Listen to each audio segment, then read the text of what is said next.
राज्यातील अनेक भागांमध्ये पावसाने ओढ दिल्याने निर्माण होत असलेल्या दुष्काळी परिस्थितीची चिंता व्यक्त करत चित्रकार व लेखक ऋत्विज चव्हाण यांनी कडक उन्हात उभे राहून त्यांनी पावसाची आस आणि जनतेच्या भावना व्यक्त करणारे प्रभावी चित्र रेखाटत निसर्गाकडे पावसासाठी साकडे घातले। या चित्रामधून दुष्काळग्रस्त भागातील विदारक वास्तव, पाण्याचे वाढते महत्त्व आणि पर्यावरण संवर्धनाची गरज अत्यंत संवेदनशीलपणे मांडण्यात आली आहे।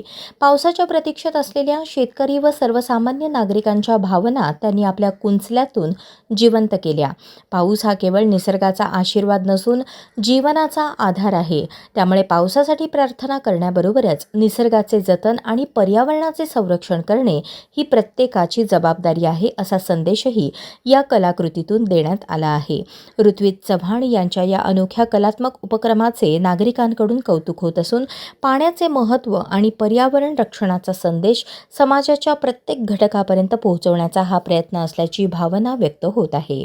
पावसाच्या प्रतीक्षेत असलेल्या जनतेच्या आशा अपेक्षांना या चित्राने एक वेगळी अभिव्यक्ती दिली आहे। सध्या दुष्काळाची चिंता सगळ्यांना लागून राहिली आहे। पावसाची आतुरतेने वाट बघत आहेत। त्यामुळे मी चित्ररूपामध्ये भगवंताला साकडे घालत आहे की लवकरात लवकर पाऊस पडावा, जेणेकरून सर्व जनतेला चांगलं असं वातावरण मिळेल। आता उन्हाच्या झळा खूप आहेत, पण पावसाच्या सरीमुळे सर्व वातावरण तृप्त होईल। त्यामुळे मी पर्यावरण च्या सहाय्याने असं दाखवतोय की या चित्ररूपामध्ये दाखवतोय की झाडे लावा आणि झाडे जगवा आणि दुष्काळ टाळा।